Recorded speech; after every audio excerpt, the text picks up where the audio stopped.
Dan untuk membahasnya kami akan berbincang dengan Ketua Majelis Syuro sekaligus bakal calon presiden dari Partai Bulan Bintang Yusril Iza Mahendra dan juga pengamat hukum tata negara Refli Harun. Bang Refli, terima kasih bersama kami. Ya, Anda memang senada seirama dengan Bang Yusril ya. Tapi dari perspektif hukum tata negara, apakah memang ini memasung hak partai politik atau calon presiden? Ya, saya sih sebenarnya dari dulu ya, termasuk orang yang setuju tanpa adanya presidensial threshold. Pertama alasan konstitusional, kedua alasan kondisional ya. Alasan konstitusionalnya kan sesungguhnya kan konstitusi kan menyatakan pasangan presiden itu diajukan oleh partai politik dan gabungan partai politik.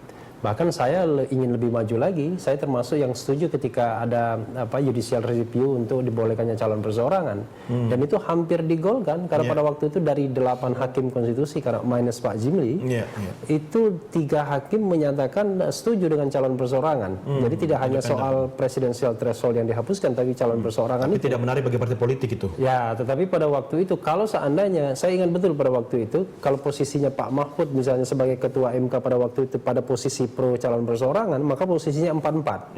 Nah, ketika 4-4 itu hukum acara Mahkamah Konstitusi menyatakan di mana ada suara ketuanya itu yang menang. Maka sesungguhnya ada kesempatan pada waktu itu sesungguhnya. Tetapi ya akhirnya memang calon perseorangan tidak dan presidensial threshold juga tidak dikabulkan pada permohonan tahun 2008. Dan itu Partai Bulan Bintang juga yang mengajukan permohonan. Ada Saurib Kadi, Partai Bulan Bintang. Nah, kalau sekarang diajukan kembali ya, saya menganggap sah-sah saja karena memang sesungguhnya kan yang namanya constitutional interpretation atau penafsiran konstitusi itu kan dinamis. Yang hari ini kita katakan sebagai konstitusional ya, bisa saja besok di kemudian hari dikatakan inkonstitusional. Tetapi tentu saja perubahan tersebut kan harus dibuat oleh Mahkamah Konstitusi sendiri ya tafsirnya. Kita kan tidak bisa mengatakan misalnya hukuman mati hari ini konstitusional dan seumur hidup harus konstitusional. KY tidak boleh mengawasi MK, seumur hidup tidak boleh mengawasi MK. Nah, itu menurut saya justru memasung tafsir yang demikian. Iya, sebenarnya Bang Refli yang saya belum bilang kondisionalnya. Selain itu secara kondisional orang ingin mengatakan bahwa presidensial threshold itu kan memperkuat sistem pemerintahan presidensil. Saya mengatakan tidak ada logikanya, ya kan? Sistem pemerintahan presidensil dengan penguatan partai politik dan lain sebagainya. Ini kita sesuatu yang terpisah ya. Pemilihan parlemen terpisah, pemilihan presiden terpisah dan lain sebagainya. Nah, terbukti misalnya kalau kita bicara tentang efektivitas pemerintahan zaman SBY 1 dan SBY 2, SBY 1 jauh lebih efektif. Padahal didukung koalisi partai yang lebih sedikit dibandingkan sekarang mayoritas, tetapi tidak efektif. Ternyata PKS, Golkar dan lain sebagainya. Artinya PT itu tidak menjamin presidensial itu kuat di parlemen, bisa saja diutak-atik ya. Iya, secara faktual. Karena tapi dengan angka 20% minimal itu bukankah itu sebenarnya memberikan jaminan efektivitas pemerintahan presidensial yang akan terbukti kan tidak karena ini kasus atau memang ini analisa Anda artinya bisa saja terjadi ini dalam kan kasus faktual kan. Kalau kita kaitkan misalnya apa korelasinya antara presidensial threshold ya dengan kemudian kondisi hari ini misalnya semua partai mendukung presiden SBY ya. Tetapi kemudian yang terjadi kemudian di parlemen kita lihat kemudian justru PKS misalnya yang dari awal bukan ikut di halte ya di gerbong SBY ini, tapi dari awal kan membangun komitmen, justru dia yang kemudian paling kritis dan paling tidak bisa dikatakan dipegang begitu kan. Ini sekarang sudah bergabung bersama kita Bang Yusril. Terima kasih Bang Yusril sudah bergabung bersama kita terkait dengan presidensial threshold. Bang Yusril, bagaimana semangatnya sehingga Anda masih tetap akan berjuang terus untuk menghapuskan atau bagaimana yang bisa dilakukan terhadap ambang batas presidensial 20% ini, Bang? Ya, saya sudah mempersiapkan dalam seminggu ini pengujian undang-undang pemilihan presiden itu kepada Mahkamah Konstitusi. Tentu yang pertama harus saya lakukan adalah saya harus menunjukkan bahwa permohonan saya itu berbeda dari permohonan-permohonan yang ada sebelumnya, supaya tidak dianggap permohonan itu nibus in idem. Jadi itu harus saya lakukan pertama kali. Yang kedua memang saya menguji pasal-pasal yang berbeda. Jadi intinya adalah bahwa pemilihan presiden yang dilakukan sesudah pemilihan DPR itu bertentangan dengan konstitusi. Begitu juga ketentuan tentang partai politik boleh mengajukan calon presiden itu, kalau kita baca pasal 6A ayat 2 dikatakan bahwa pasangan calon presiden dan wakil presiden itu diusulkan oleh partai politik peserta pemilihan umum sebelum pemilihan umum dilaksanakan. Nah, argumentasi saya begini mengatakan, kapan partai politik itu dinyatakan sebagai peserta pemilihan umum?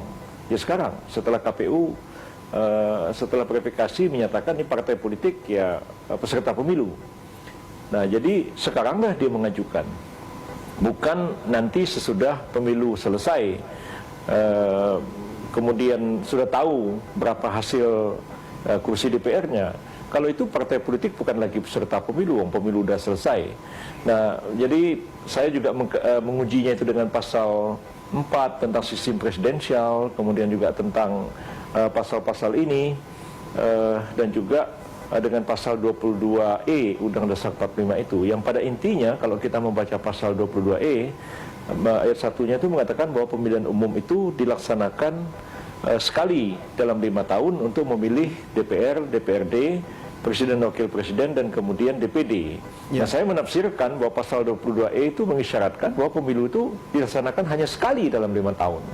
Jadi bukan 2 kali pemilu, pemilu untuk legislatif dan pemilu untuk presiden dan wakil presiden.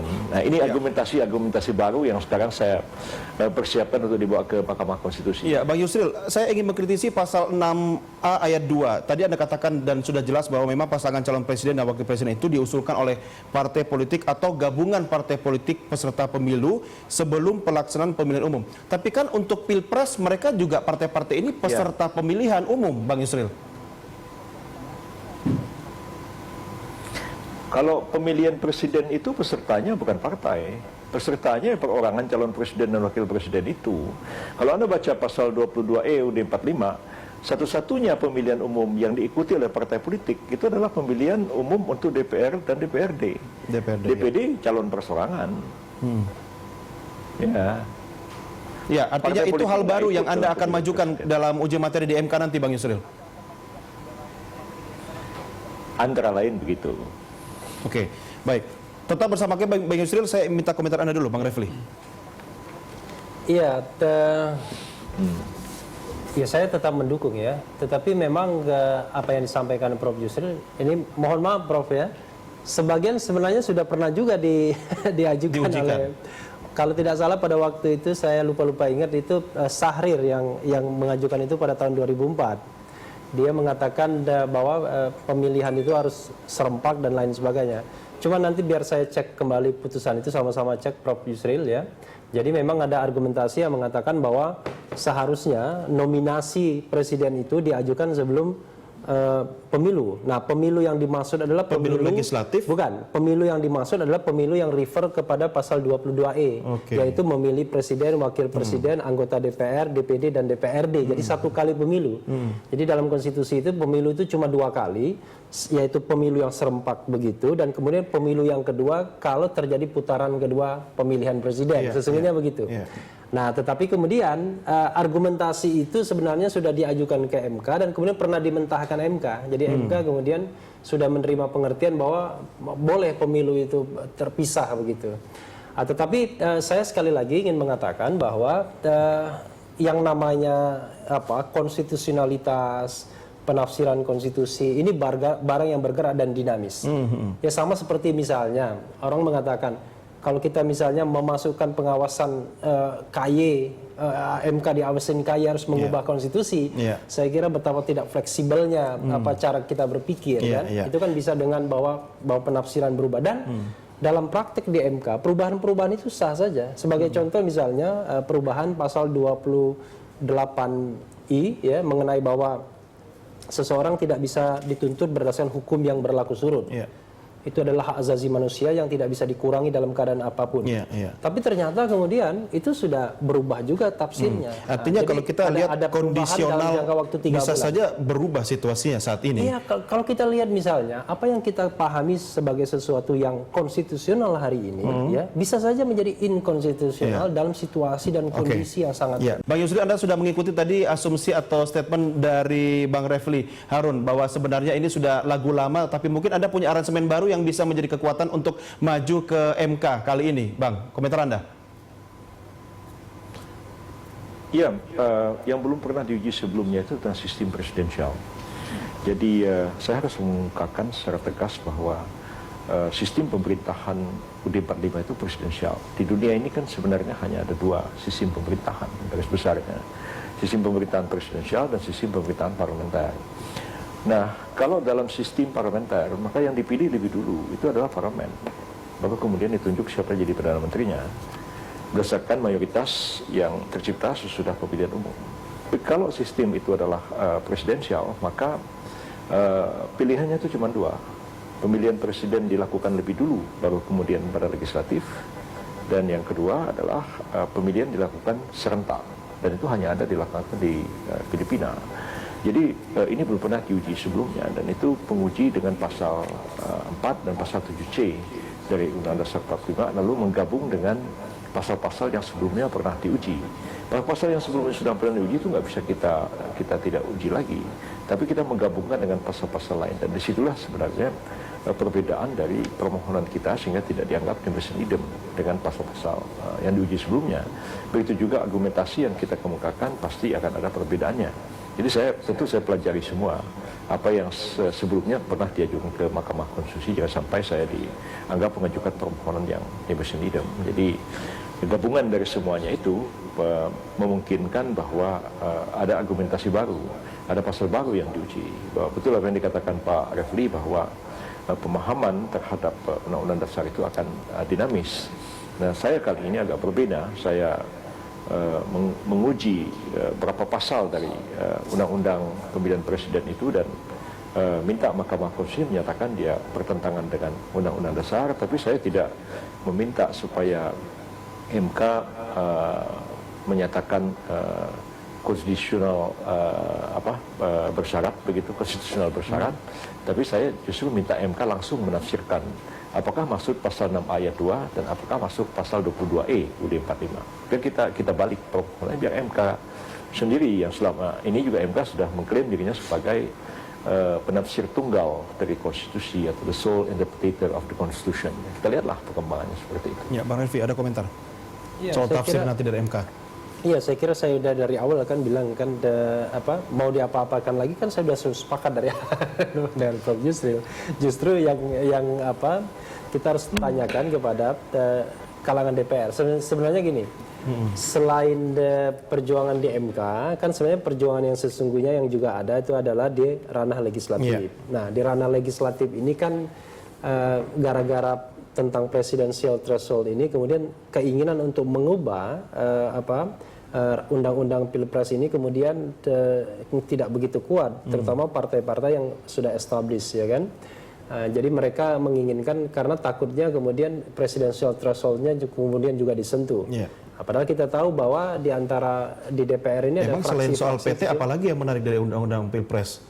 Karena begini, kalau kita bicara tentang electoral management, electoral arrangement masih banyak sekali. Contoh soal penegakan hukumnya, soal bagaimana aturan dana kampanye, bagaimana debat presiden dan lain sebagainya, masih banyak. Tapi yang paling seksi mengenai PT ini ya. Orang kan memahaminya selalu begitu. Padahal pemilu ini kan presidensial threshold ini memang sangat penting. Tetapi kan bukan itu yang menentukan sukses tidaknya pemilu. Kalau kita bicara dalam dalam kerangka penyelenggaraan pemilu. Ya, kita juga nanti akan dengarkan komentar dari Bang Nudiman Munir dari Partai Golkar terkait ini yang memang berseberangan dengan Bang Yusril. Tapi Anda sendiri dari perspektif hukum tata negara, kalau kita mau menghasilkan calon presiden yang memang berkualitas, kan tidak melulu dihasilkan oleh partai-partai besar, partai-partai mungkin istilah partai golem itu kan bisa saja. Tapi ini soal hakkah atau soal kualitas sebenarnya? Kan saya mengatakan tadi, jangankan dari partai so-called partai kecil begitu ya. Kan kecil dan besar itu kan nanti kan ditentukan dari pemilu kan siapa tahu yang besar jadi kecil, yang kecil jadi besar. Jadi kita nggak bisa bahwa mengklaim yang besar akan tetap besar, yang kecil tetap Dalam kecil. hal ini peluang jadi dari Prof Yusril seperti apa kira-kira, Bang Refli? Nanti Prof Yusril yang bisa menjawab. Tetapi yang bahkan saya mengatakan, jangankan partai yang so-called dianggap partai kecil, dari calon perseorangan pun menurut saya harus dibuka pintunya. Jadi ini kan kalau kita bicara perspektif demokratis dan konstitusionalisme, seharusnya memang pintu itu dibuka. Jadi Padahal soal PT sama calon perseorangan ini nanti orang bilang kan begini misalnya, loh kalau calon perseorangan bagaimana nanti dia berhadapan dengan parlemen dan lain sebagainya. Banyak contoh. Kalau mereka calon independen ya, entah itu apapun, setelah jadi penguasa diambil juga oleh partai politik atau bahkan bisa mengambil partai politik yang paling besar sekalipun. Artinya sebenarnya kalau dalam kacamata konstitusionalisme dan kacamata demokratis, yang namanya jalan path untuk berkompetisi di arena politik itu harus bisa terbuka. Sepanjang orang itu memenuhi syarat, ya kan? Misalnya tidak pernah berkhianat terhadap negara, lalu kemudian berusaha. Masih ada orang seperti itu? Ya kalau semua berkhianat terhadap negara berarti kan kita tidak bisa lagi memilih. Enggak, jangan-jangan saya khawatir hal-hal seperti itu yang mungkin kecil tapi teknis tidak terakomodir dalam undang-undang Pilpres. Kita malah ribut soal PT, soal calon independen gitu kan. Kan itu di konstitusi dikatakan kan syaratnya harus orang Indonesia asli, orang Indonesia, warga negara Indonesia, tidak pernah jadi warga negara asing karena kehendaknya sendiri. Kemudian tidak pernah mengkhianati negara, ya kan, mampu secara jasmani dan rohani. Kan itu saja kan syarat. Korupsi itu kan mengkhianati negara ya. Ya whatever ya kan?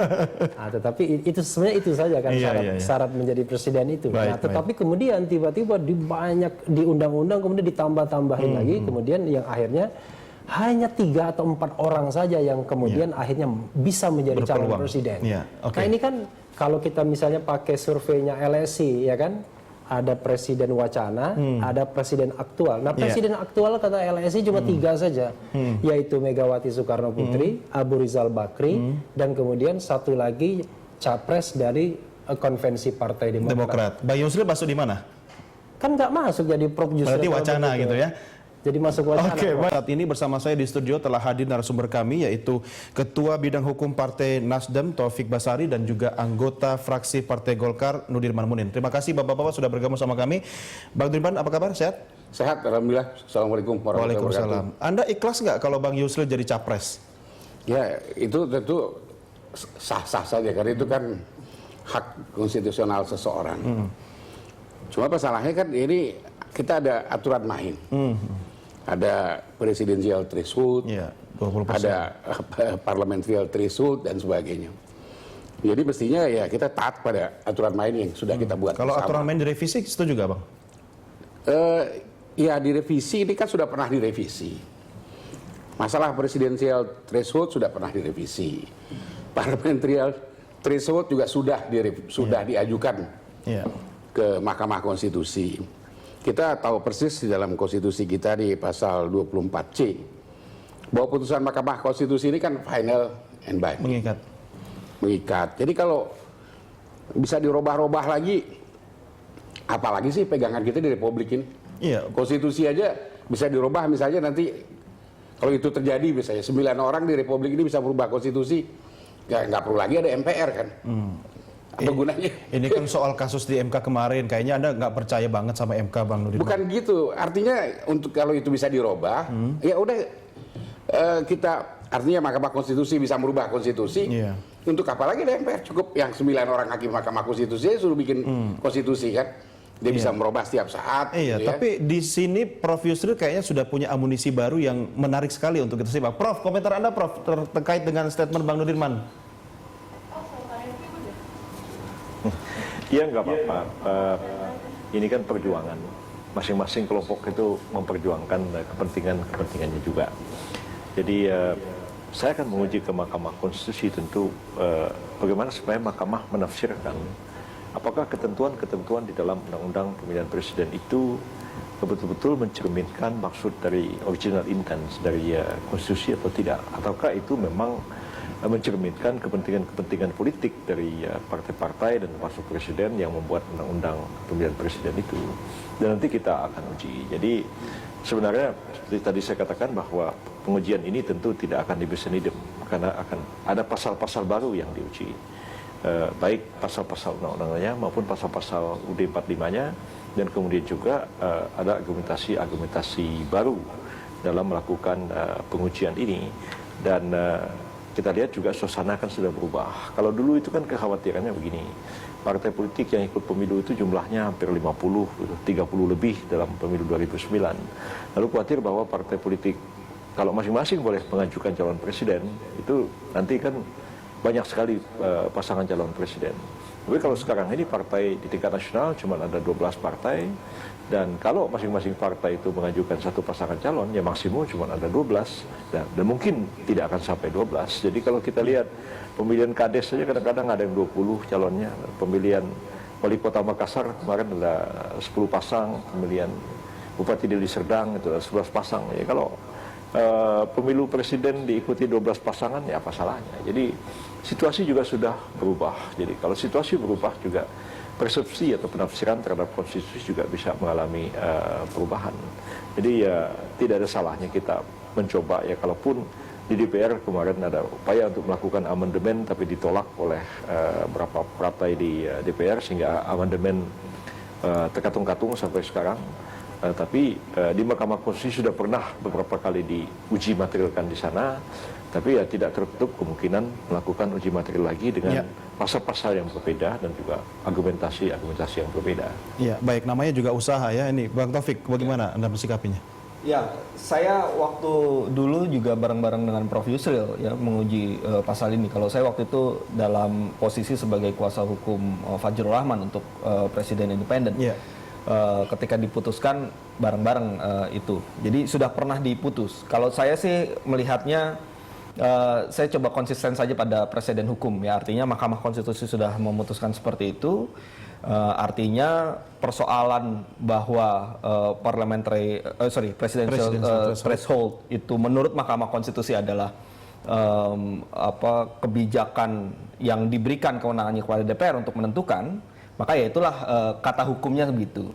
Nah sekarang sebenarnya perjuangannya Anda adalah bisa di membaca parlemen. bahwa kewenangan yang diberikan kepada DPR itu kan memang sangat menguntungkan partai-partai besar. Betul, itu soal lain. Tapi kalau kita bicara soal hukum, artinya jadi sudah wajar kalau ada menyatakan uji seperti itu. materi kan bagi pihak-pihak yang merasa tidak puas. Nah, masalahnya adalah ketentuan yang sudah pernah diputus oleh Mahkamah Konstitusi tidak bisa diajukan kembali, kecuali kalau dia batu ujinya berbeda. Atau alasannya benar-benar berbeda karena ada satu keadaan baru. Nah, ini yang harus ditampilkan oleh Prof. Yusril, menunjukkan adanya perbedaan itu. Kalau misalnya masih sama-sama juga, ya tidak boleh. Tapi artinya kenapa partai-partai harus takut itu Bang Nuriman kalau memang itu dilakukan? Ini kan begini, ya. Ini hal yang sebenarnya sudah pernah. Sudah lewat. Jadi sudah pernah didiskusikan, dipermasalahkan. Dan juga kemarin kebetulan saya di panjanya, saya juga kita ikuti semua. Artinya begini, di parlemen ini memang sudah deadlock. Bahkan seharusnya itu sudah ditarik dari prolegnas kan. Ini kan karena ada usaha-usaha yang gigih begitu yang sedemikian rupa, ya seakan-akan ini maju terus gitu kan. Sebenarnya udah deadlock, udah selesai, udah finish sebetulnya. Nah, persoalannya sekarang oleh Prof. Yusril digabungkan.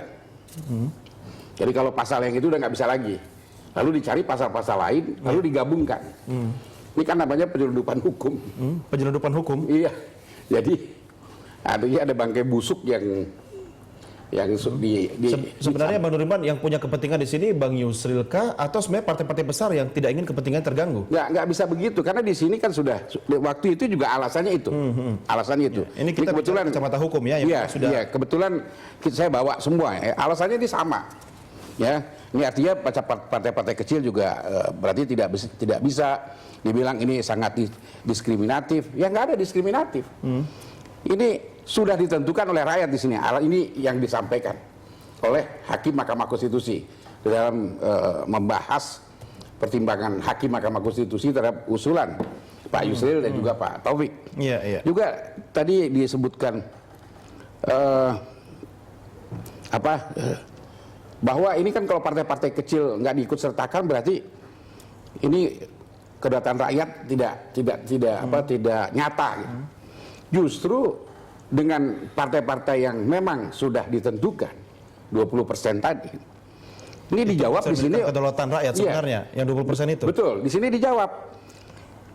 Tidak hanya memperoleh legitimasi yang kuat dari rakyat, namun dalam rangka mewujudkan. Nah, ada tambahan di sini. Mewujudkan efektivitas pemerintahan juga diperlukan basis dukungan dari Dewan Perwakilan Rakyat.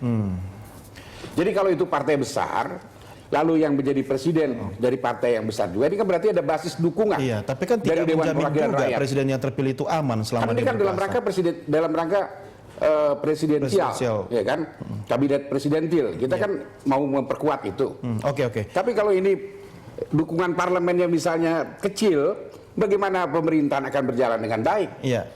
Nah itu alasan Hakim Mahkamah Konstitusi dalam pendapatnya.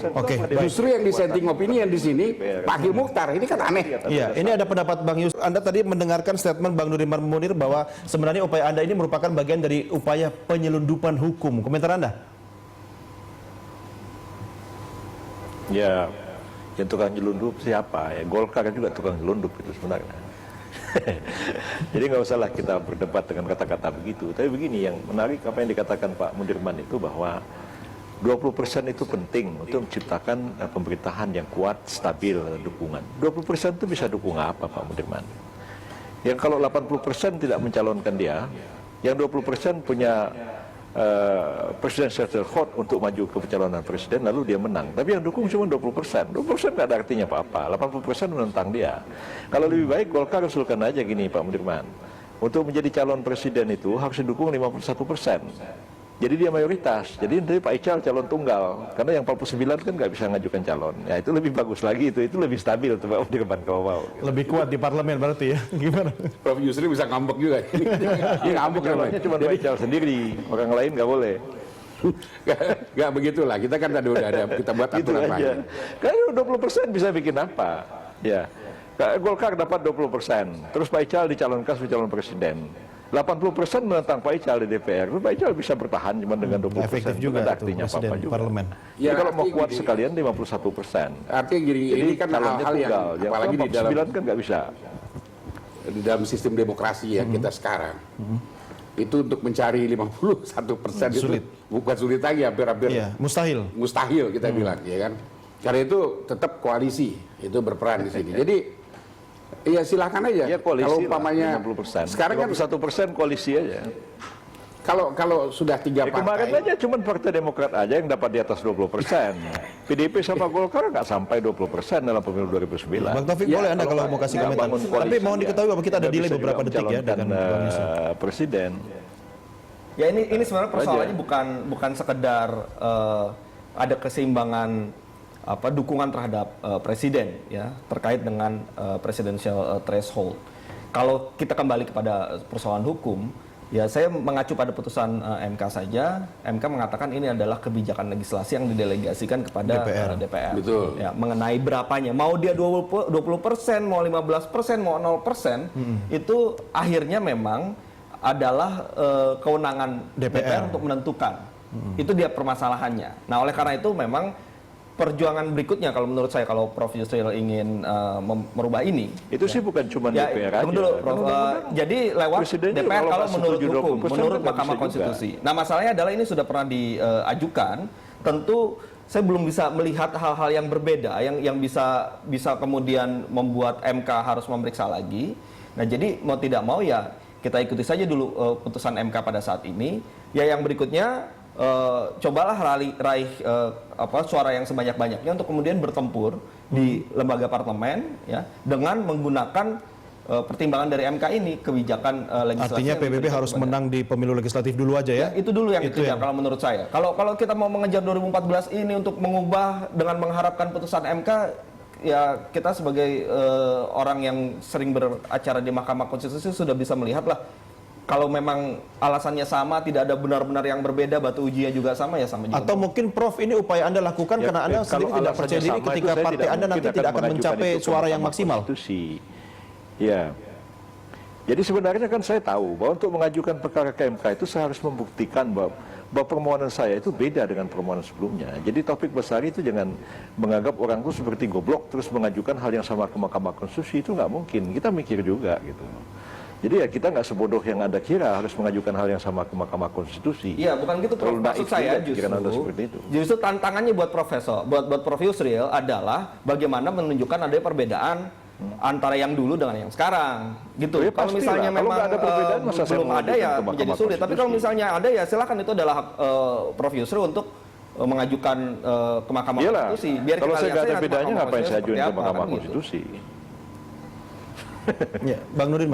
Jadi begini, saya ya kalau usaha itu sah-sah saja, kita toh menghargai setiap usaha.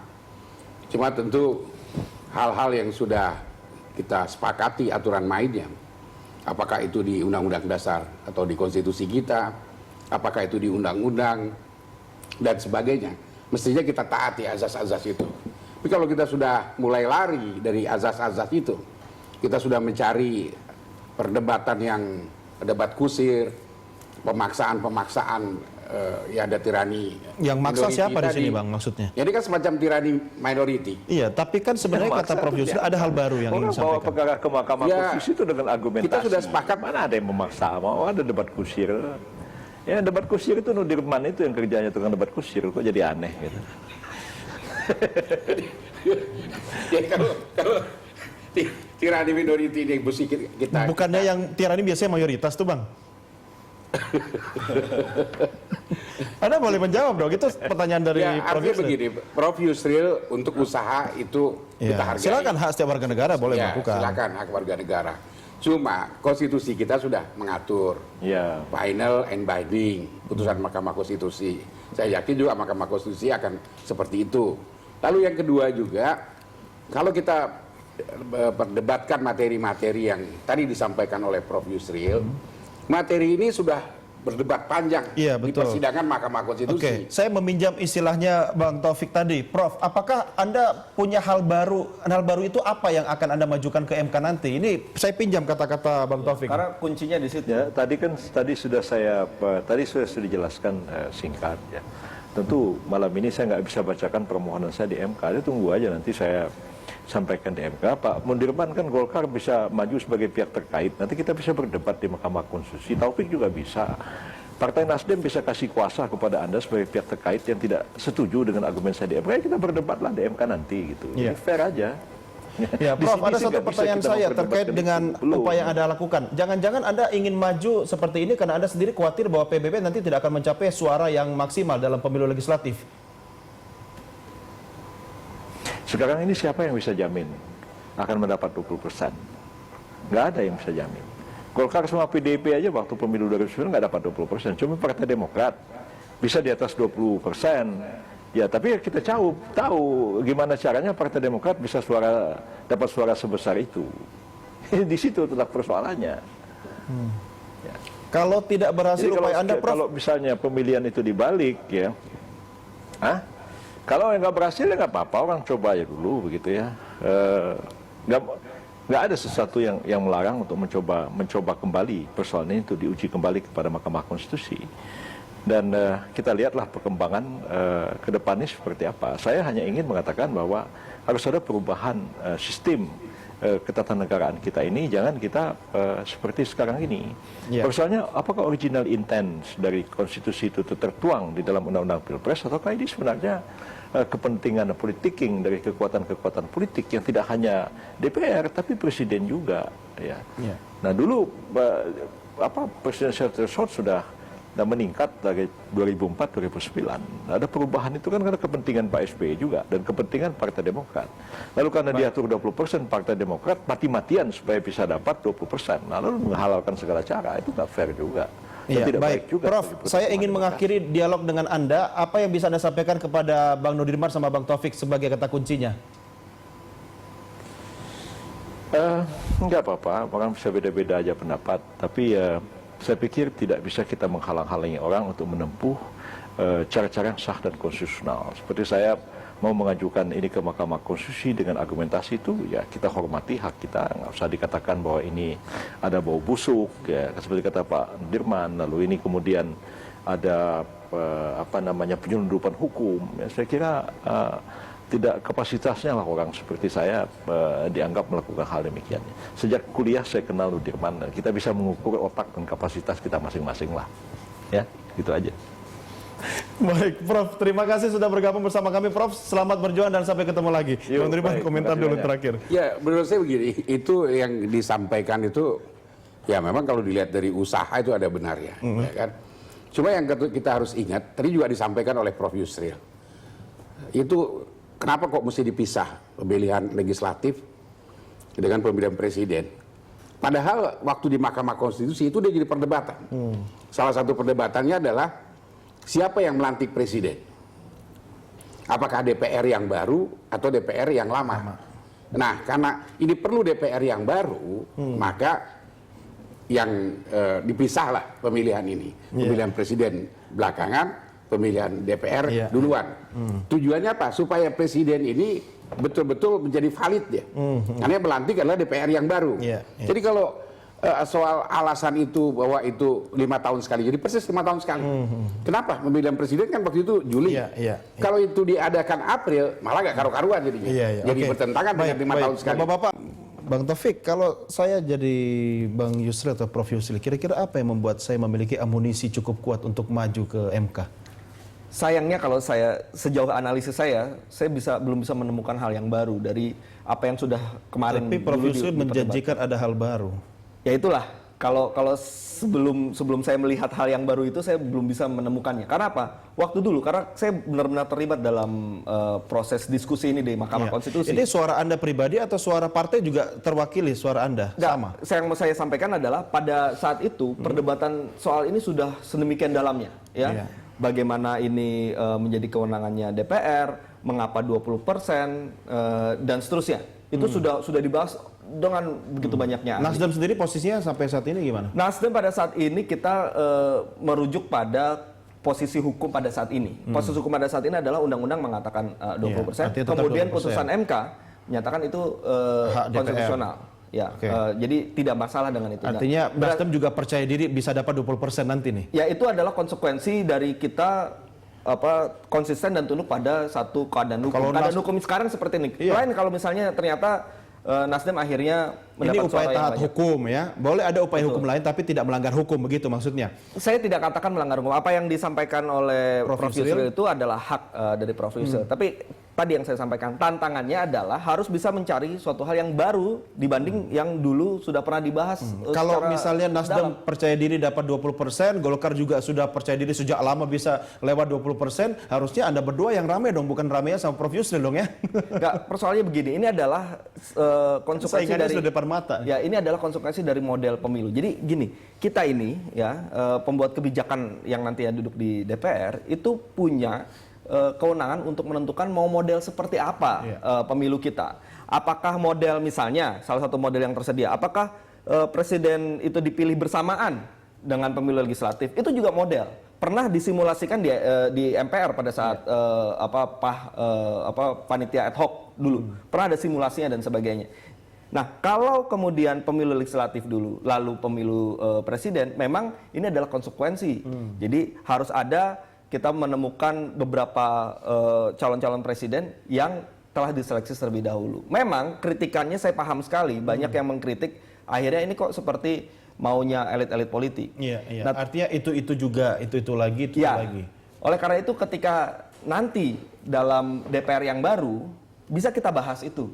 Tapi bukan saat ini. Saat ini kita sudah mau tidak mau menghadapi 2014 dengan undang-undang yang saat ini berlaku dan putusan konstitusi yang sudah menyatakan Nasdem gerakan perubahan, pembaruan. Kenapa tidak dari sekarang mendukung misalnya PT itu 20%? Betul, karena yang terjadi adalah sudah pernah diajukan, sudah pernah dibahas secara mendalam. Itu saja sih, sederhana saja. Nah, sekarang kita coba ikuti saja yang secara hukum mengatur seperti itu. Nanti kalau kita mau melakukan perubahan, setelah kita masuk ke dalam, oleh karena itulah kita butuh bagaimana biar masuk di dalam, bisa buat perubahan, kita melakukan perubahan, biar bisa berhadapan dengan teman-temannya Bang Nudirman yang kita tidak bisa hanya berharap yang sudah ada di dalam, kita harus juga masuk ke dalam. Melanggar teori umum, nebis in idem kan. Nebis in idem itu kan gugatan hanya bisa dilakukan sekali. Kalau ini jelas sudah 2 kali. Dan ini akan jadi presiden buruk. Kenapa jadi presiden buruk? Bagi siapa? Bagi partai politik? Bagi masyarakat. MK? Bagi masyarakat. Nanti sesuatu yang sudah diputus oleh MK diajukan lagi. Bukannya begini Bang, takutnya ini bahasa Anda gunakan presiden buruk karena tidak sesuai dengan kepentingan partai politik. Tapi bagi upaya lain yang dilakukan oleh masyarakat untuk mendukung atau memperjuangkan hak politiknya, itu kan bisa saja dianggap sebagai makanya, satu... akibatnya kan bisa begitu. Misalnya saya ini sudah kalah, saya ajukan maju lagi. Besok bulan depan saya maju lagi. Tapi Atau selama tahun depan masih saya ada maju MK lagi. kan memungkinkan. Loh, padahal MK sudah mengatakan, saya ingat waktu masyarakat mengajukan tuntutan Undang-Undang Kepolisian Negara, ada pembatalan. Lalu waktu itu anggota masyarakat ini menarik gugatan. Disampaikan oleh, saya ingat waktu itu Pak Mahfud MD. Kalau Anda sudah dicabut ini gugatan, maka tidak bisa diajukan lagi. Iya, iya. Selama-lamanya. Tidak bisa diajukan lagi selama-lamanya. Kalau kita merujuk kepada kasus Bang Yusril, Prof. Yusril berani maju mungkin karena ada Hamdan Zulfa di MK? Ya, saya tahu Hamdan Zulfa kan waktu itu pengacaranya Prof. Yusril kan. Lalu di situ juga ada Patrialis Akbar. Kira-kira iya atau tidak, Bang? Ya, karena yang kan ada hal baru. Ya mungkin itu hal barunya. Bang Taufik, Anda setuju nggak? Saya nggak tahu itu. Seharusnya kalau ini kemudian disidangkan di Mahkamah Konstitusi, ya idealnya adalah Pak Hamdan Zulfa harus tidak mengikuti untuk memeriksa perkara ini karena dahulu pernah menjadi kuasa dalam perkara yang sama. Jadi ada konflik kepentingan. Tapi saya sedikit tidak setuju dengan Bang Nudirman soal bahwa ini menjadi presiden buruk dan sebagainya. Menurut saya sih ini haknya Prof. Yusril kok. Terserah sepanjang itu tadi. Sepanjang memang ada hal yang baru. Tapi kalau misalnya hal yang sama barulah kita lihat ini mencari-cari saja. Tapi kalau misalnya memang ada hal yang baru, silahkan, itu adalah hak dari Prof. Yusril. Silahkan nanti berdebat di MK ya. Sepanjang kemudian bukan maksud yang lain, misalnya menaikkan popularitas partai dan sebagainya. Bukan itu tapi Anda maksudnya. sudah katakan itu, artinya itu bisa jadi dong sebagai salah satu upaya. Mudah-mudahan bukan itu. Toh mudah-mudahan nanti pemilu legislatif bisa dapat lebih 20%. Tapi sebenarnya presiden buruk loh. Kenapa? Ya bisa aja nanti orang yang sudah mengajukan kalah di Mahkamah Konstitusi diajukan lagi. Mungkin hakimnya sudah beda. Tapi kalau ada hal yang baru, ada suatu hal yang benar-benar berbeda, bisa saja. Menurut saya sih kalau halnya sama, seperti kalau kan hal yang sama, makanya catatannya undang-undangnya masih itu juga, pasal yang digugat itu juga, ya dia diajukan lagi gugatan. Makanya jadi bisa berkali-kali. Kuncinya di situ. Apakah berbeda atau sama? Kalau sama, ya sudah. Dan ini Prof. mungkin Yusril, motifnya kita yang lain. berdebat aja nanti di MK. Jadi pasal konstitusi ini udah nggak bisa dipakai lagi, pasal 24C ya. Final and binding tadi udah nggak kepake kalau memang. Ini yang menurut Anda bisa menimbulkan presiden kalau sudah tidak bisa dipakai lagi karena final mengikatnya sudah tidak laku. Iya, berarti nggak final dan mengikat lagi kan, nggak final and binding lagi. Berarti sudah habis diputus, ya kita bisa gugat lagi. Nah, akibatnya ya nggak ada kepastian hukum. Bukankah itu menguntungkan bagi partai politik atau teman-teman Anda yang lain? Kalau misalnya ada sesuatu yang merugikan partai politik, bisa juga kita maju lagi. Ya, gitu kan? bisa aja begitu. Bisa terjadi itu. Berarti bisa setuju dong Bang kalau itu terjadi? Loh, kita kan makanya kita ingin ada kepastian hukum. Itu sebagusnya tidak terjadi. Hal-hal yang menimbulkan presiden buruk, apalagi Prof. Yusril kan seorang negarawan. Seorang negarawan lihat ke depan dong, jangan lihat kepentingan sesaat. Artinya kalau kepastian hukum yang sekarang ada 20% itu presidential threshold. Ya, makanya tadi sebenarnya kalau ada Prof. Yusril saya mau kasih tahu juga, Bung Yusril sekarang itu sudah sebagai seorang negarawan. Kalau sebagai seorang negarawan, jangan untuk kepentingan sesaat. Boleh, karena beliau langsung. Beliau masih nonton kok. Ya nggak apa-apa, lebih bagus. Karena beliau mau jadi presiden, lalu beliau utak-utik lagi. Seharusnya kalau kita seorang negarawan, yang kita lihat ke depan. Kalau saya lakukan hal seperti ini, nanti lalu ada lagi yang menggugat seperti ini. Ini kan jadi presiden buruk. Nggak selesai-selesai, nggak ada kepastian hukum. Baik. Jadi itu aja kita minta kesadaran terhadap para negarawan ini. Baik, Bapak-Bapak sekalian, saya harus akhiri sampai di sini diskusi kita. Mudah-mudahan diskusi ini bisa berlanjut di ruang sidang MK nanti, tentunya menghasilkan yang terbaik bagi bangsa. Baik, Bang Nudirman terima kasih, Bang Taufik terima kasih, sampai ketemu lagi. Terima kasih, Bang.